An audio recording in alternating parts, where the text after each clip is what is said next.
Glória a Deus. 1 Coríntios, capítulo 11, verso 1. Esse texto é conhecidíssimo da igreja. Tenho certeza que você conhece de cor esse texto. Ele fala de uma frase que o apóstolo Paulo, e essa frase, quando eu lembro dessa frase aqui, vem no meu coração uma alegria muito grande de saber quem verdadeiramente foi o apóstolo Paulo e pela coragem que ele tinha de poder dizer uma frase dessa. É um homem corajoso, um homem que realmente entregou sua vida para o Senhor e vivia verdadeiramente uma vida de santidade. A decisão que um dia ele tomou em Cristo, ele fazia com que essa decisão era evidente nos seus dias, seja onde ele colocava a planta dos seus pés. Só para você entender um pouquinho o contexto daquilo que o apóstolo Paulo estava vivendo nesse momento, e quando ele escreveu isso, quando ele escreveu essa carta aos Coríntios, o apóstolo Paulo ele foi um grande missionário, e ele fez várias viagens missionárias. Em uma de suas viagens missionárias, ele começou uma igreja, criou uma igreja, iniciou uma igreja, numa cidade chamada Corinto. E nessa igreja, quando ele fundou ela, ele permaneceu 1 ano e meio pregando e preparando essa igreja, uma igreja jovem, nenê, uma igreja pequena que estava começando numa cidade grande, numa grande potência. E durante 1 ano e meio ele caminhou com aqueles irmãos, do qual ele ganhou para o Senhor Jesus. E ele preparou toda a liderança para que pudesse continuar com a igreja, para que ele pudesse continuar com a sua missão de abrir novos ministérios. Então ele ficou 1 ano e meio sediado naquela cidade. E as pessoas com quem ele convivia, viu o Cristo que estava na vida dele durante esse 1 ano e meio.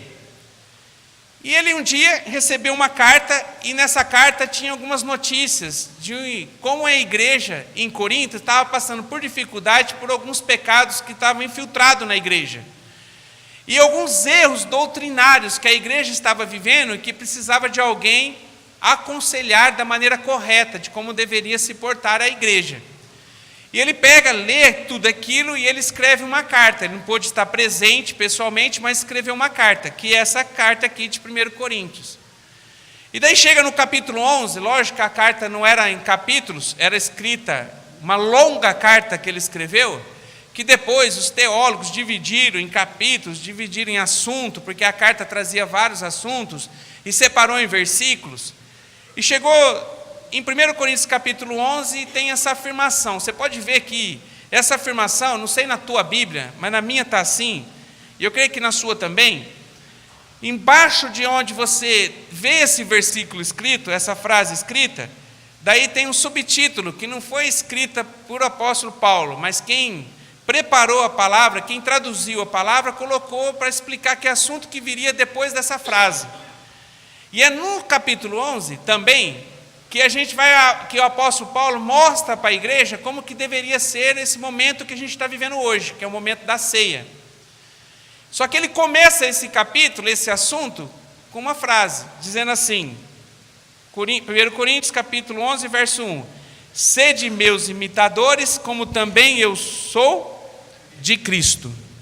Sede imitadores, como eu sou de Cristo. Olha só que frase. Será que hoje, a gente olhando para a nossa realidade de vida, a gente consegue bater no peito e afirmar essa frase?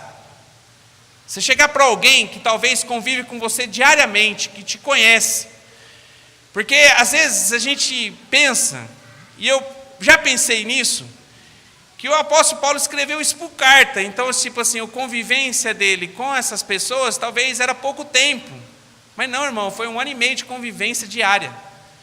Ele ficou 1 ano e meio andando com as pessoas dessa igreja de Corinto, e as pessoas que ali estavam conheciam verdadeiramente quem era o apóstolo Paulo. Ele sabia quem era esse homem, o que ele pregava, e a vida que ele levava, que tinha tudo a ver com aquilo que ele pregava. Ele pregava com palavras e vivia as palavras com atitude. As pessoas viam as suas atitudes e conseguiam ver que realmente estava fundamentado os seus ensinamentos naquilo que ele fazia. Ele era um homem que se relacionava com Deus, aprendeu de Jesus Cristo e vivia isso nos seus dias. Ele escreve essa frase. poderosa. Só os corajosos, só os verdadeiros cristãos que vivem uma vida autêntica têm condição de falar essa frase, irmão.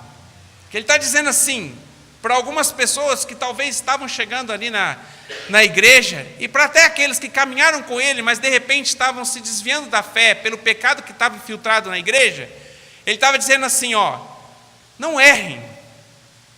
Se vocês estão com dificuldade de poder olhar para Jesus, então olha para a minha vida. Vocês não caminharam com Cristo, vocês não viram a Cristo, mas vocês caminharam comigo. Durante 1 ano e meio eu estive com vocês, eu comi com vocês, eu andei com vocês, eu tive muitos problemas, do qual vocês viram como eu me portei diante dos problemas. Vocês viram as minhas atitudes durante 1 ano e meio. Se você está com dificuldade de pôr os ensinamentos de Cristo em prática, então olha para a minha vida, porque você conviveu comigo. Porque se olhando para mim, você vai estar olhando para Cristo, porque eu sou imitador de Cristo. Olha só, destrinchando essa frase. O que ele estava querendo dizer para aquela igreja naquele momento e para aqueles irmãos que estavam passando por dificuldade com relação ao pecado, com relação a erros doutrinários na igreja. Olha para mim que você vê Cristo. Irmãos, isso deveria ser um pré-requisito para todos nós. As pessoas que nós convivemos, as pessoas que nós andamos, elas deveriam olhar para nós e ver a luz de Cristo refletida na nossa vida. Independente aonde a gente estiver, seja na nossa casa, seja no nosso trabalho, seja na igreja, seja na rua, seja lá fora, aonde você for, a luz de Cristo deveria resplandecer em você. Eu não sei se você já teve uma experiência assim. Eu já fui privilegiado de ouvir isso, e eu fiquei muito feliz por isso. E eu tenho certeza que quem já ouviu isso ficou muito feliz por ter ouvido o que eu vou falar agora. Às vezes você nem conhece a pessoa, e você nem falou de Deus para a pessoa. A pessoa talvez viu alguma atitude sua, ou em poucas palavras você trocou algumas conversas com a pessoa. E a pessoa chegar perto de você e falar assim, você é um crente, você é um cristão? Vai falar, eu sou, mas por que você está perguntando? Porque eu vi que tinha algo diferente em você. Alguém já foi abençoado com uma frase assim? Irmão, é maravilhoso. Porque você não precisou falar, você não precisou pregar, você não precisou abrir a Bíblia e pegar os ensinamentos de Jesus para passar para a pessoa. Ela conseguiu ver Jesus sem você estar com a Bíblia aberta, porque você vive a Bíblia. Como ela ainda não conhece a Jesus, ela começa a olhar para você e através de você e nas suas atitudes ela vê a Cristo. Vai chegar uma hora que ela não vai precisar mais olhar para você, ela vai olhar direto para Cristo. Mas no primeiro momento, ela precisa olhar para você. A gente tem que ter coragem de poder chegar e, assim como o apóstolo Paulo, coragem porque é verdade, por ser verdade, e dizer essas mesmas palavras que o apóstolo Paulo, sede meus imitadores como eu sou de Cristo. E eu levantei aqui para essa noite alguns aspectos da vida de Jesus que é necessária na nossa vida, e que às vezes a gente não tem, que não nos habilita a ser imitadores de Cristo. Você já pensou quantas coisas, conhecendo Jesus, conhecendo a palavra, conhecendo e ouvindo a palavra, conhecendo talvez porque você ouviu, talvez você não pegou a Bíblia para ler, para estudar, mas você ouviu de Jesus, você ouviu os ensinamentos de Cristo. Nós estamos aqui usando a palavra de Deus para trazer todo domingo ensinamento para a gente escuta da palavra de Deus, quem está na casa de recuperação, quem está no CAP, praticamente diariamente. Você como cristão, talvez você ouve um rádio, você ouve alguma coisa, ou baixa alguma palavra na internet, então a gente tem convívio com a palavra, a gente escuta a palavra, a gente está aprendendo aquilo que Jesus tem para nós.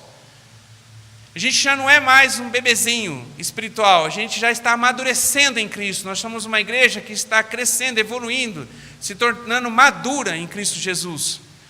Olhando para os ensinamentos de Cristo, por tudo aquilo que você já ouviu dele, quantas coisas que você poderia dizer hoje assim, me identifico com Jesus. Eu mudei a minha vida a partir do momento que eu conheci Jesus. Tem coisas que eu fazia no passado que agora eu não consigo fazer porque eu aprendi com Cristo. Eu consigo hoje viver uma vida em santidade. Quantas coisas que você precisa parecer com Jesus e talvez hoje você está com dificuldade de se parecer com Ele. Talvez tem coisas que você já conseguiu e coisas que talvez você não está conseguindo, mas é necessário. Essa frase não tem que ser só do apóstolo Paulo, tem que ser de nós cristãos nos dias de hoje. Recebi uma mensagem da minha mãe, e minha mãe mandou uma mensagem para mim sobre um pastor que já pregou nos Gideões, e ele estava falando de alguns acontecimentos que estão acontecendo no mundo, e de como está perto a volta de Jesus. Então ele fez um paralelo em que está acontecendo no mundo, com um paralelo àquilo que está escrito na palavra, para poder dizer aquilo que está acontecendo, que está prestes para acontecer, que é a volta de Jesus. A gente está em um momento de ceia hoje para relembrar exatamente esse momento. A Bíblia diz, aqui na palavra, nesse mesmo capítulo que nós estamos lendo, ela diz, o apóstolo Paulo nos ensinando, que é um ensinamento que ele recebeu de Jesus, dizendo que a ceia é o momento de nós lembrarmos do sacrifício até o dia que ele vai voltar. E esse pastor, ele disse, fazendo um paralelo com os acontecimentos e com a palavra, que provavelmente, irmão, na nossa geração a gente vai ver a volta de Cristo. Pouquinho amém, hein? Vamos dar uma segunda chance? Para quem falou amém, vamos dar chance para quem falou, não falou? Provavelmente, na nossa geração, a gente vai poder viver a volta de Jesus Cristo. Amém? Do qual vai levar cada um de nós para viver aqueles que realmente estão preparados para viver de eternidade a eternidade lá no céu, irmão. Vai ser o dia esperado na vida de todo cristão. Às vezes tem gente orando para esperar assim, não, deixa eu casar primeiro, deixa eu fazer aquilo para depois Jesus voltar. Não, irmão. Em nome de Jesus, que o prazer de ter uma vida a dois, de você casar, constituir a família, ele é desse tamanhozinho, o tamanho da alegria e do prazer, e daquilo que Deus está separando para cada um de nós, quando nós herdarmos a vida eterna com Ele. A gente tem que orar apressando a volta de Cristo, irmão. Em nome de Jesus, se você é cristão autêntico, você tem que colocar o seu joelho no chão e dizer, Senhor, vem, volta. Só que tem muita gente, amigos nossos, amados nossos, familiares nossos, pessoas especiais para a gente, que às vezes, porque nós não conseguimos viver essa frase, elas ainda não conheceram Jesus Cristo como Senhor e Salvador. O Senhor está à porta, Ele vai voltar. E se nós não estivermos preparados para esse dia da volta, a gente vai ficar, irmão. E além disso, a gente vai ser culpado, porque a gente teve toda a chance de viver essa frase para a vida de muita gente, mas a gente não viveu porque nós somos negligentes. Porque a gente não foi imitador de Cristo, a gente não foi luz. A gente não resplandeceu a luz de Cristo para as pessoas que precisam ver Jesus através da nossa vida. Talvez você está nesse parâmetro. Algumas coisas mudou na sua vida. Você aceitou Jesus e houve mudança. Só que tem muitos aspectos ainda falta mudança para você. E eu quero, em nome de Jesus, assim como Deus tem me incomodado, que possa te incomodar também, irmão. Que você possa ter um olhar crítico da sua vida. E a gente tem falado disso constantemente. Nós somos uma igreja que a gente constantemente parece que a gente está falando sempre a mesma coisa, irmão. Porque nós não estamos preocupados com essa vida aqui. A gente teve um momento que nós nos preocupamos com a nossa vida aqui, que nós oramos por pedidos, por enfermidade, por tudo isso, que faz parte da nossa vida cotidiana. Mas o mais importante, irmão, é a nossa vida espiritual. O mais importante de você ser curado de um câncer, é você saber que você está preparado para morrer com o câncer. É você saber que você vai chegar uma hora que você não vai ter mais o fôlego de vida, mas você está preparado para ir morar no céu. Então, por isso, a gente precisa ter um olhar crítico de nós mesmos para saber se a gente está certo ou está errado na vida que nós estamos levando. Se verdadeiramente nós estamos refletindo a imagem de Cristo, se verdadeiramente nós conseguimos pegar esse microfone aqui, pregar a palavra e viver a palavra. Porque pregar a palavra, irmão, é a coisa mais fácil que tem no mundo. Deus levanta muitas pessoas que têm o dom da palavra para pregar. Muita gente. Apesar dela ter um dom, ela não usa o dom da maneira correta. O dom que Deus deu para ela não tornou ela um participante do reino de Deus. E às vezes ela até se aproveita do púlpito e do dom que Deus deu para dizer muitas palavras que às vezes nos edifica, sim. Mas quando a gente olha para a vida do pregador, a gente se decepciona, porque ele não vive isso aqui. Ele não tem condição de dizer essa frase. Então falar é fácil, o viver é difícil. E a gente como igreja, a gente precisa viver, irmão. Separei 5 coisas, 5 características, e eu quero ser breve nessas características, não vou demorar.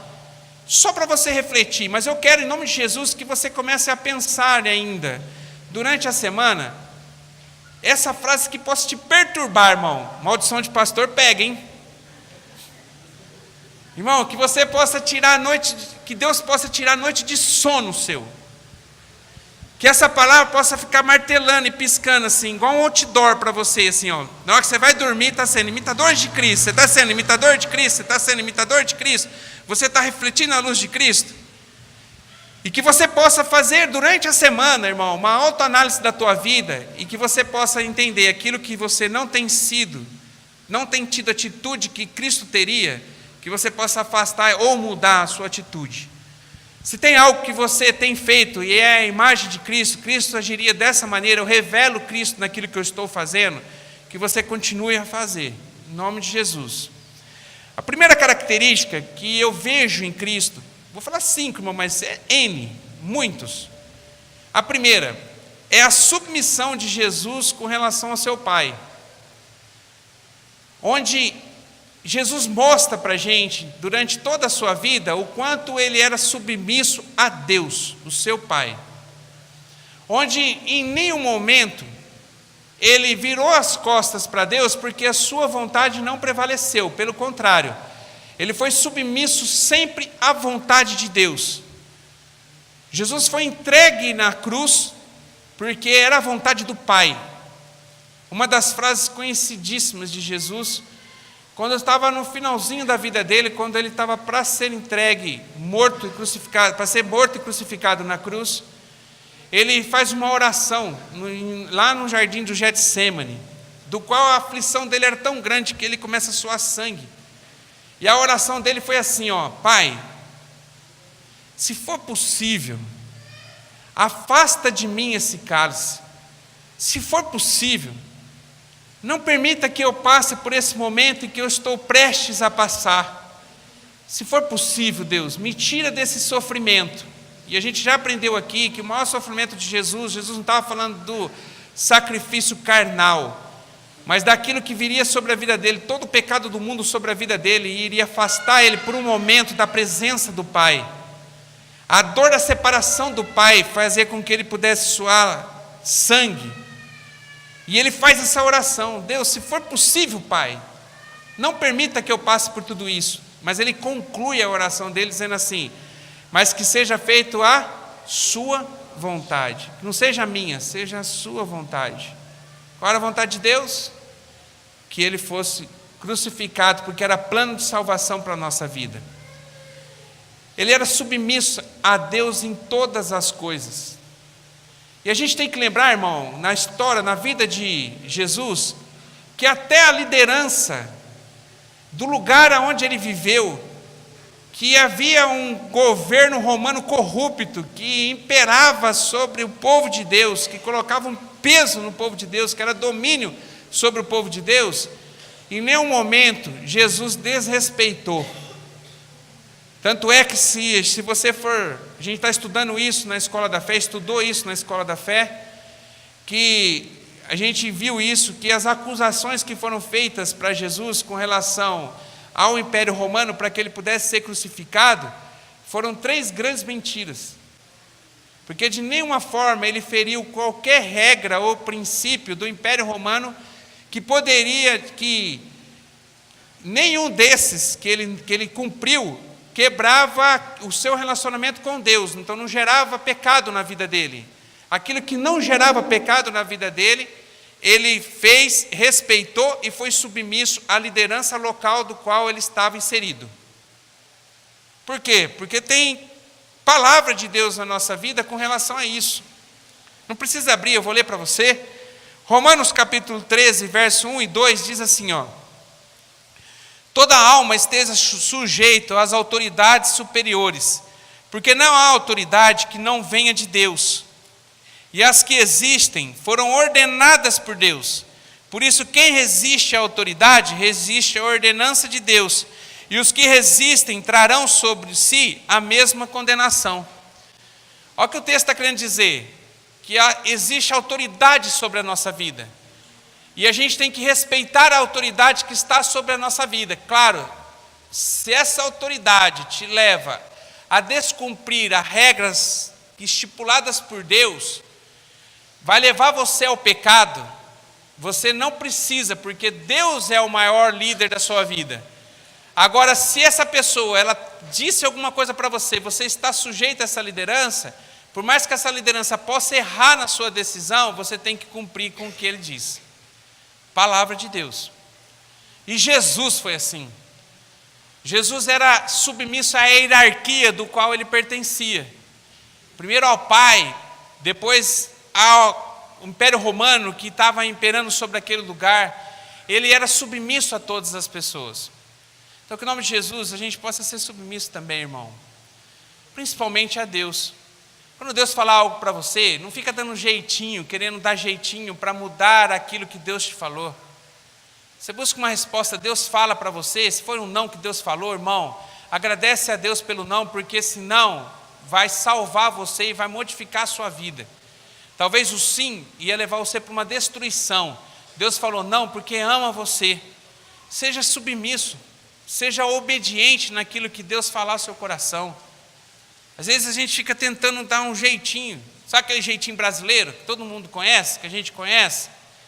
Ah, Deus falou isso, mas é porque isso. Na hora que você começa a emendar com porquê mais, esse mais é do diabo, irmão. Porque você sabe aquilo que Deus falou para você, seja submisso a Ele, em nome de Jesus, amém? Segunda característica de Jesus, o zelo que Ele tinha pelas coisas que eram de Deus. Ele tinha um zelo especial para as coisas que eram do Senhor. Uma das condenações que Jesus levou, que foi os líderes, o sacerdote da época, a liderança eclesiástica da época, condenou Jesus por algo, porque era um zelo que Jesus estava tendo justamente pelas coisas do Senhor.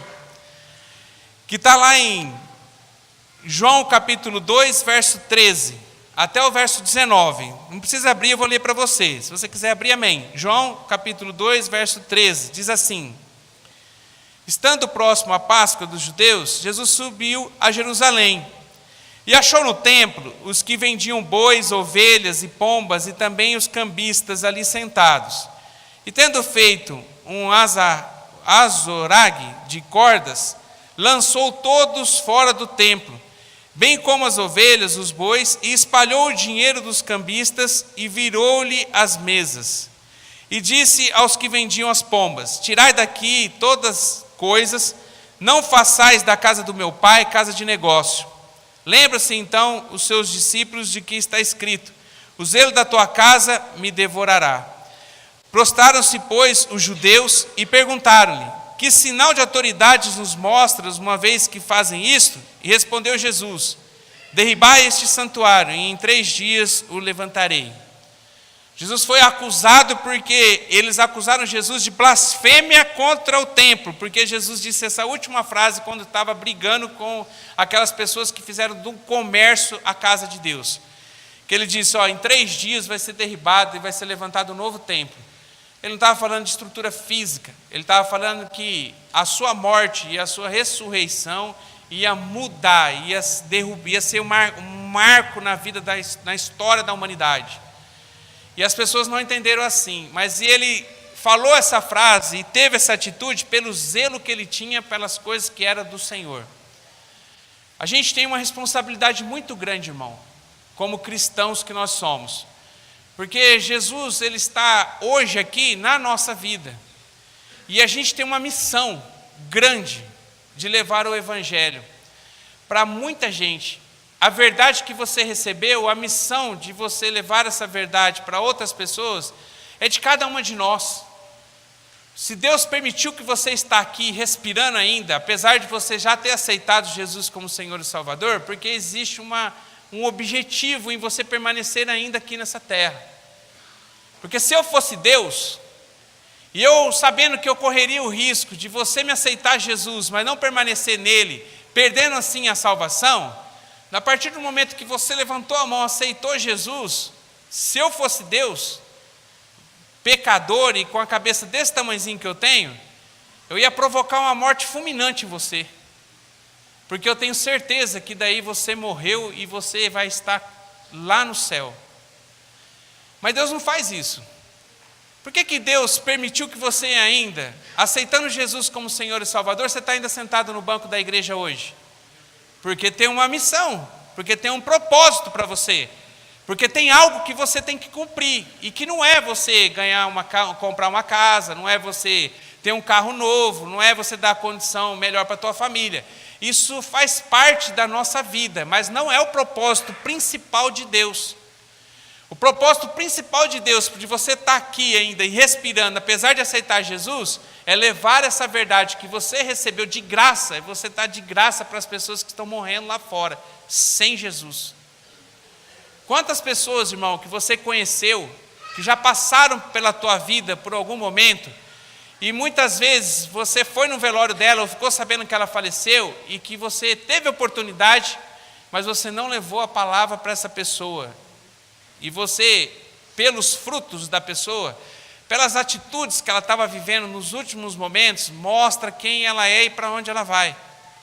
E você está no coração apertado porque você teve chance de mudar a história da vida daquela pessoa para ela morar de eternidade em eternidade com Deus, mas talvez você se calou ou você não foi um exemplo de verdadeiro cristão. É uma obra que Deus está colocando na tua mão. É uma responsabilidade que Deus deu para a gente. É algo que Deus confiou na gente. É a obra do Senhor para nós, irmãos. O que a gente está fazendo com essa obra? Que cuidado, que zelo que nós estamos tendo pelas coisas do Senhor.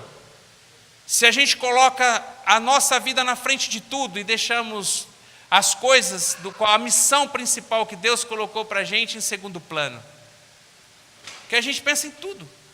E o último é levar o Evangelho para as pessoas que estão próximas. Essa semana me deu uma saudade, irmão, muito grande. Um irmão que foi comigo para a África em 2011 pediu algumas fotos para mim, porque ele perdeu as fotos dele do tempo que a gente foi para a África. E eu fui levantar essas fotos para poder mandar para ele. Eu fui vendo algumas fotos, irmão. E eu fiquei com o coração ardendo, porque eu lembrei de irmãos, pessoas que largaram tudo, que deixaram sua vida porque foram obedientes ao seu chamado. Pessoas que disseram assim, eu vou cumprir com o meu propósito. Eu vou ter cuidado com essa missão que Deus colocou nas minhas mãos. E vou cumprir com essa missão.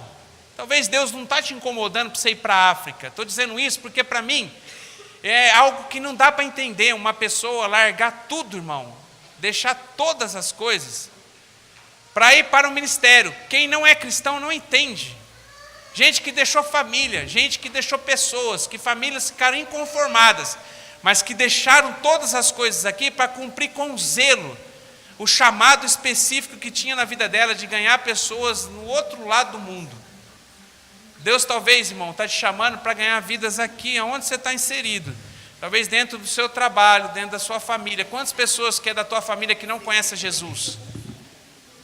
E quantas dificuldades que a gente tem para ganhar pessoas que são da nossa família? Sabe por que é difícil a gente ganhar pessoas da nossa família? Porque são as pessoas que mais nos conhecem. Porque às vezes o nosso testemunho dentro da nossa casa não revela um zelo pelas coisas que é do Senhor.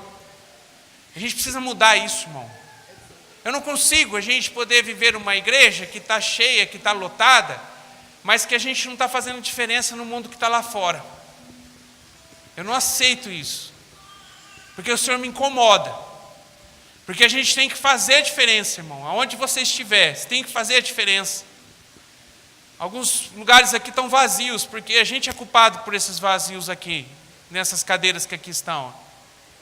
A gente teve reunião no sábado de pastores aqui da igreja, da cidade.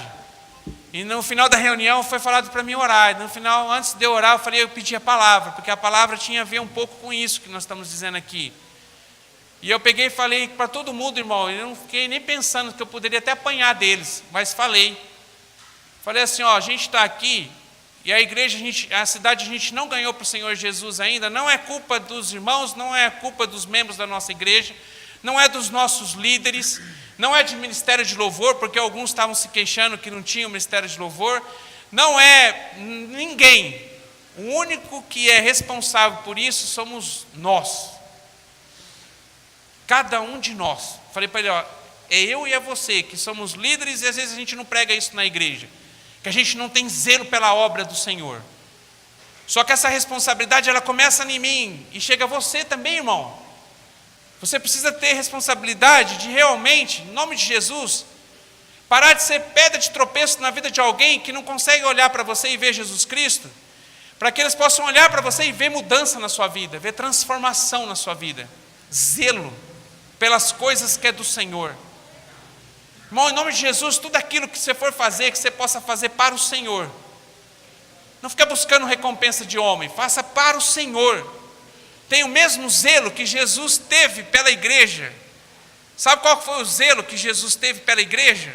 Qual foi o zelo que Jesus teve pela igreja? Deu sua própria vida por ela. Deu a sua vida por cada um de nós. Olha só. Ele teve um zelo tão grande da obra de Deus aqui nesse mundo, que ele se entregou na cruz por cada um de nós. A gente não dá a nossa unha para a gente poder ganhar uma vida para o Senhor Jesus. Irmão, eu quero desafiar você, em nome de Jesus, que a partir de agora você seja um missionário do Senhor com responsabilidade de ganhar sua casa, pessoas com quem você trabalha, aonde você colocar a planta dos seus pés. Que em nome de Jesus, que essa verdade que você traz no seu coração, que você possa revelar para as pessoas que você convive. Em nome de Jesus. Você vai todo dia comprar numa padaria, irmãos. Tenho certeza disso, que você vai pegar o pãozinho lá todo dia. Você já falou de Jesus para o padeiro? Para a pessoa que te atende todo dia? Você já falou de Jesus para aquelas pessoas que você fica mais tempo com elas do que a sua própria família, que é as pessoas com quem você trabalha?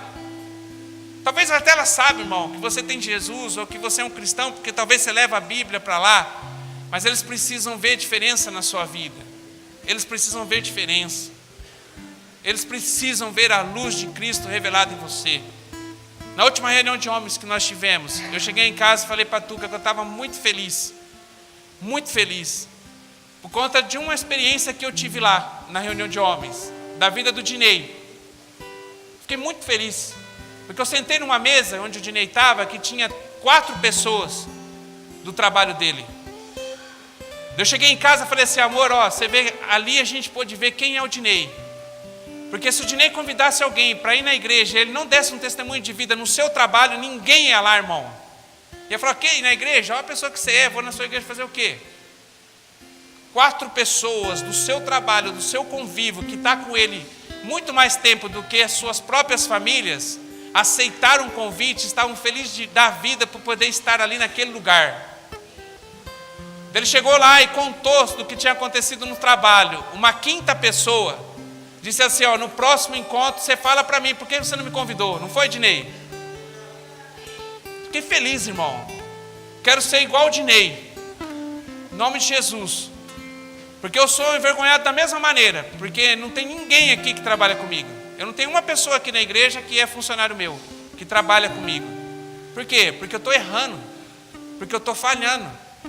Porque talvez eu não estou falando de Deus. Porque eu não estou fazendo a minha parte. Então eu preciso rever os meus conceitos, as minhas atitudes, a maneira em que eu estou lidando com as pessoas. Porque talvez tenha alguma coisa que está errado, irmão. Em nome de Jesus, coloque essa palavra no seu coração. Que você possa ser responsável pela obra grandiosa que Deus te deu e te entregou nas tuas mãos. Amém? Irmão, nós olhamos para o passado, tinha 12 pessoas que começou a igreja foi fundamentada em Cristo, de 12 discípulos deixados por Jesus, porque depois Judas foi substituído. 12 pessoas fizeram uma reviravolta no mundo.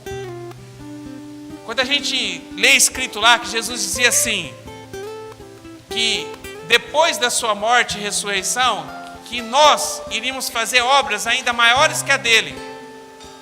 Isso leva a gente a refletir, porque eu estou fazendo uma obra que eu não... Quais são as obras de Jesus que são mais evidentes? Pessoas morreram, ressuscitaram, cego voltou a ver, e tantas coisas que Jesus foi fazendo no meio daquele povo, naqueles momentos em que ele passou 3 anos do seu ministério. Por que ele disse que nós iríamos fazer obras maiores? Por que ele disse para os discípulos que as obras dos discípulos seriam maiores? Porque a obra dos discípulos, pregando o Evangelho, pregando Cristo, chegou até os confins da terra, irmão. Jesus pregou para uma região. Quando Jesus foi para o céu, eles foram capacitados pelo Espírito Santo. E através daquelas 12 pessoas, o Evangelho chegou aqui para a gente hoje. 2000 anos passaram e a gente está falando de Jesus. E essa mesma capacitação, o mesmo professor, é o mesmo nosso, que foi para os discípulos, é para a gente hoje. A gente está aqui no mínimo, nós estamos em 180 pessoas, contando com as pessoas que estão no fundo. 12 revolucionaram o mundo, levando um verdadeiro evangelho, e vivendo o evangelho e dando sua vida pelo evangelho. Nós somos 180. O quanto que nós estamos fazendo por Cianorte, o quanto que nós estamos fazendo pelo bairro onde a gente está, quanto que a gente está fazendo para nossos familiares, que se morrer hoje vai para o inferno. Não tem purgatório, irmão. Não tem segunda chance depois da morte. E se Jesus voltar hoje, não vai para o céu.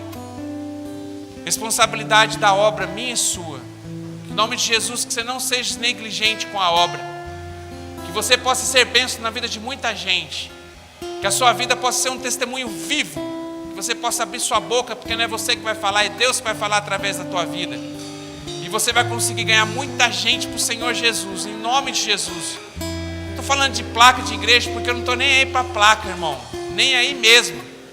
Estou mudando aqui, nós estamos mudando a logo da igreja para colocar ali na frente, para que aquela placa que está ali não seja atrapalhando as pessoas de estarem aqui.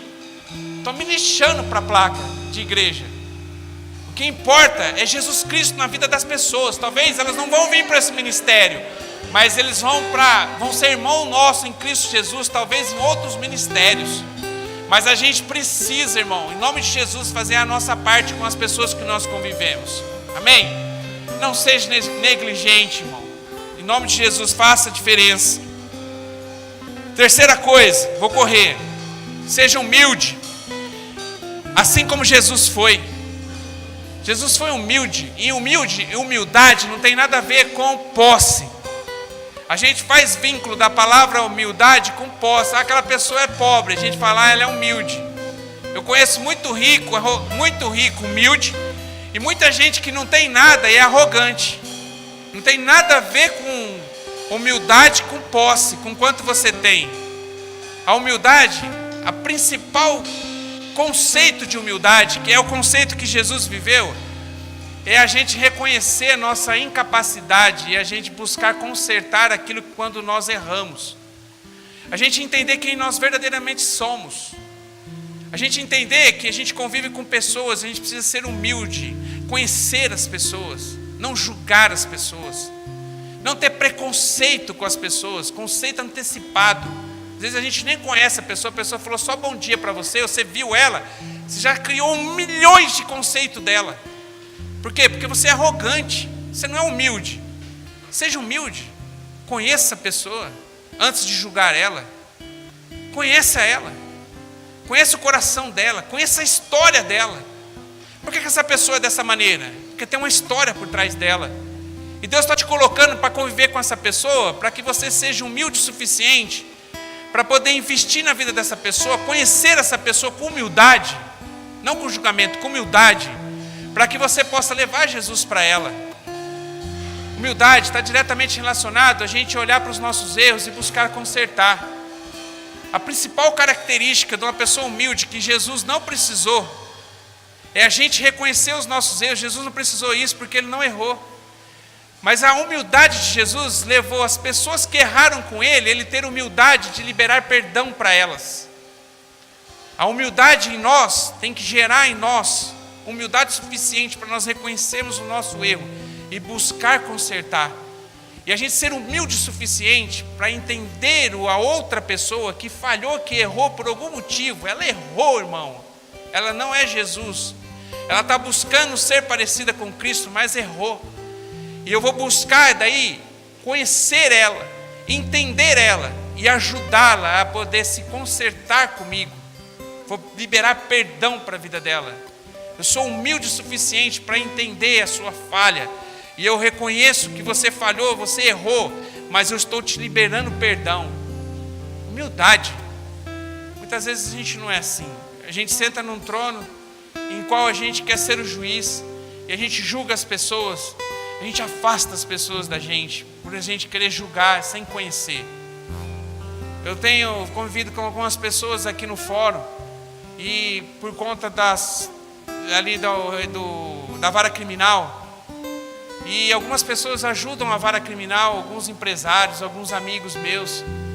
E quando eu vou numa reunião dessa, irmão, eu tento de todas as maneiras mudar a ideia que as pessoas têm daquelas pessoas que estão presas. Eu sou o maior defensor daquelas pessoas que estão lá. Eu não aceito o erro delas. Eu não aceito aquilo que ela fez, o pecado que ela cometeu, eu continuo não aceitando. Mas eu amo o pecador e eu odeio o pecado. Eu consigo olhar para aquela pessoa que ela possa ter feito um crime horrível, que talvez para a gente, humanamente falando, é impossível de ser perdoado. Mas se aquela pessoa se arrepender, irmão, ela vai ser um vaso transbordante da glória do Senhor. E ela tem toda a oportunidade, assim como cada um de nós, enquanto ela respira, dela conhecer um Deus e mudar totalmente a história da sua vida. A gente tem que olhar para as pessoas, conhecer a história, o que levou a pessoa a estar assim. Tem um porquê, irmão. Antes da gente julgar, a gente com humildade amar. Então, que em nome de Jesus, que a humildade de Cristo possa ser revelada na tua vida também. Amém? Quarto, vida de oração. Que você possa, assim como Jesus, ter um relacionamento e comunhão com Deus todo o tempo. Ter uma vida de oração, buscando o Senhor todo o tempo. A gente teve uma aula esses dias, lá no curso de manhã, no domingo de manhã, falando sobre oração. Em nome de Jesus, oração, comunhão, é o diálogo que você tem com Deus. E quinto, por último, e mais importante, que você tenha o amor de Cristo em você. Que você ame como Cristo amou. Tinha uma característica na vida de Jesus. Jesus, ele tinha algo, um nome de uma palavra que chama-se compaixão. Jesus, ele tinha uma compaixão. Compaixão não é dó. Compaixão é se compadecer do outro.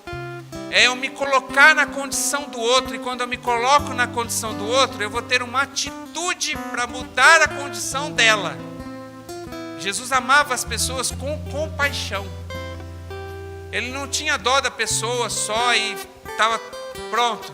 Ah, tadinho daquela pessoa, olha do jeito que ela está vivendo. Não, ele tinha compaixão. Ele se colocava na condição daquela pessoa e fazia de tudo para poder mudar a realidade daquela pessoa. Em nome de Jesus, que a gente possa olhar as pessoas com compaixão. Que a gente possa amar as pessoas. Que a gente possa amar não só os nossos amigos, nossos familiares, assim como Jesus nos ensinou, amar os nossos próprios inimigos. Olha a frase de Jesus na cruz.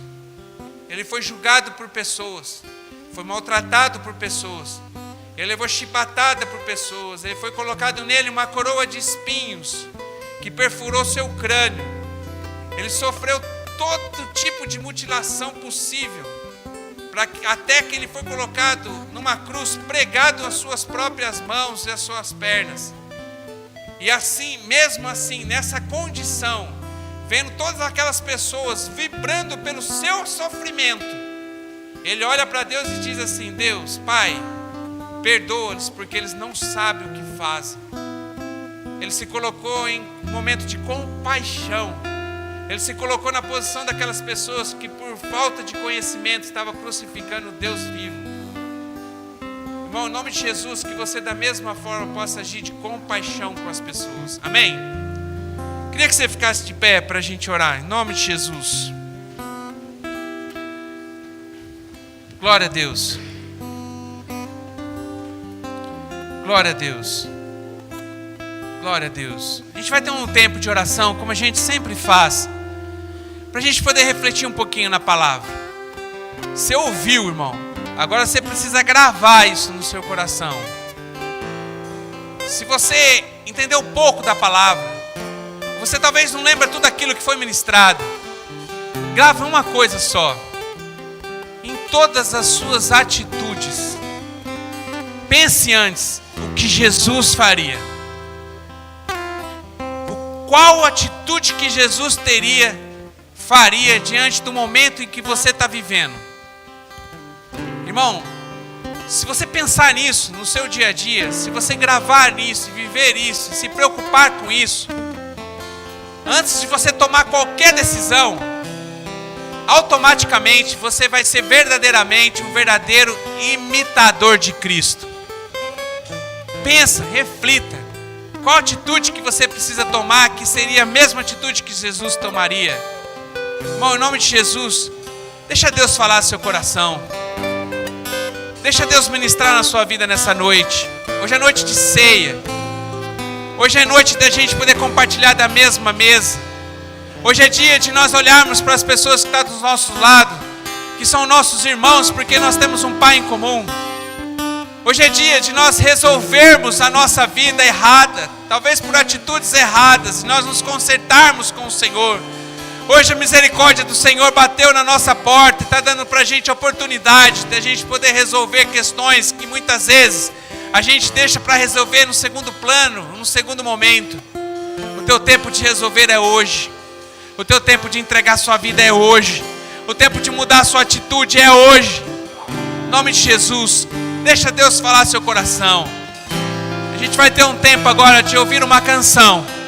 Enquanto você estiver ouvindo essa canção, eu queria que você fechasse seus olhos e que você falasse com Deus agora. Faz uma pergunta para o Senhor. Senhor, o que eu preciso mudar para que eu possa ser parecido contigo? Que atitude minha, Senhor, que tem me afastado da tua presença, o que tem envergonhado as pessoas, envergonhado o evangelho para as pessoas? Qual é a atitude que eu preciso ter a partir de agora? Porque eu quero ser como Jesus Cristo, eu quero parecer Jesus Cristo. Eu sei, irmão, que a gente não vai ser igual a Jesus Cristo, mas a gente tem que ser a semelhança de Cristo, porque Ele habita dentro de nós, porque o Espírito Santo habita em nós. E essa mudança, isso que aconteceu dentro da gente quando nós aceitamos Jesus como Senhor e Salvador, tem que ser jogado para fora, tem que ser mostrado para fora, tem que ser luz no meio das trevas. E Deus conta com você para isso, irmão. Em nome de Jesus. O que você precisa mudar? Deixa Deus falar com você. Em nome de Jesus.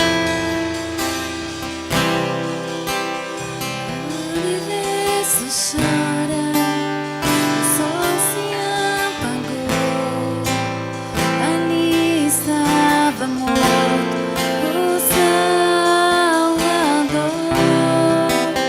Seu corpo lá na cruz, seu sangue derramou, e o peso do pecado Ele levou.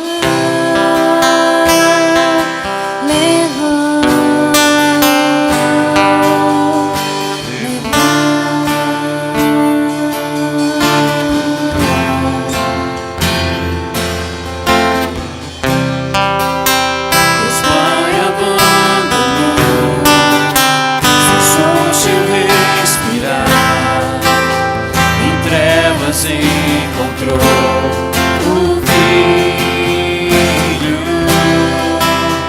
A guerra começou, a morte enfrentou, todo o poder das trevas vencido. A terra estremeceu, sepulcro se abriu, nada vencerá o seu grande amor. Ó morte, onde estás? O Rei ressuscitou.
Pai, nós te louvamos, te engrandecemos por tudo que o Senhor é.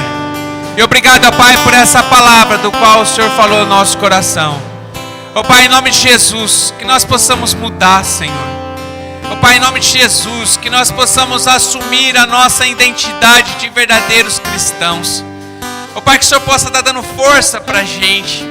Que nós possamos todos os dias matar a nossa carne, matar a nossa vontade, ó Deus. Que nós possamos viver os planos do Senhor. Ó Pai, que em nome de Jesus, que nós possamos deixar na cruz tudo aquilo que de alguma maneira nos afasta da Tua presença, ou que nos atrapalha, ó Deus, se nós vivermos o verdadeiro Evangelho, onde nós colocamos na planta dos nossos pés. Ó Pai, que nós possamos ter em nós esse amor tremendo que o Senhor teve por nós, por cada um de nós, ó Deus. Que hoje nós estamos aqui inseridos no corpo de Cristo, ó Pai. Que esse amor que nos alcançou, ó Deus, que também nós possamos ter amor por os Teus filhos que estão perdidos, por pessoas, ó Pai, que ainda não encontraram o Senhor como o verdadeiro Senhor e Salvador das suas vidas. Pai, em nome de Jesus, que nós possamos amar as pessoas, ó Deus, que nós possamos ser humildes, ó Deus, que nós possamos ter compromisso com a Sua obra, que nós possamos ter um tempo de comunhão através da oração, através da ministração da Tua palavra, ó Deus. Ó Pai, em nome de Jesus, ó Pai, em nome do Senhor Jesus, que o Senhor possa falar com o nosso coração, continuar a falar o nosso coração. Ó Pai, em nome de Jesus, que nós possamos ser submissos à Sua ordem, ó Deus. E a Tua ordem, a Tua palavra para nós, ó Deus, é ir para todo mundo e pregar todo o Evangelho para toda criatura. Ó Pai, a gente começar aqui com a nossa Jerusalém, a gente poder alcançar, Senhor, outros povos, a gente alcançar outros lugares, alcançar o nosso estado, alcançar a nossa nação, alcançar o mundo, ó Pai, através da Tua palavra. Ó Pai, eu sei, ó Deus, que ainda nós somos uma igreja pequena, mas nós fazemos de um corpo gigante, ó Deus. Que o Senhor possa estar dando sempre condição da gente poder enviar pessoas, da gente manter pessoas, de a gente verdadeiramente ser uma igreja que vive missões, e que vive o verdadeiro Evangelho, e que por amar as pessoas nós queremos povoar o céu. Pai, em nome de Jesus, coloque amor por vidas no nosso coração. Que a gente possa parar de olhar somente para a gente. Que a gente possa parar, Senhor, de olhar somente para o nosso umbigo. Que a partir de agora, ó Deus, que a nossa visão possa ser ampliada, ó Deus. E que a gente possa, ó Pai, em nome de Jesus, ganhar muitas e muitas e muitas e muitas vidas para o Senhor Jesus. Pai, usa cada um aqui como instrumento vivo nas Tuas mãos. E que nós possamos, ó Pai, em nome de Jesus, a gente possa bater no peito e dizer para as pessoas lá fora: sede meus imitadores, como eu também sou de Cristo, como eu sou de Cristo. Obrigado, ó Pai, por tudo. Nos dirige agora, ó Pai, sempre, em nome do Senhor Jesus. Amém. Glória a Deus. Uma salva de palmas para o Senhor Jesus. A Ele toda a honra, a Ele toda a glória. Glória a Deus, glória a Deus, glória a Deus.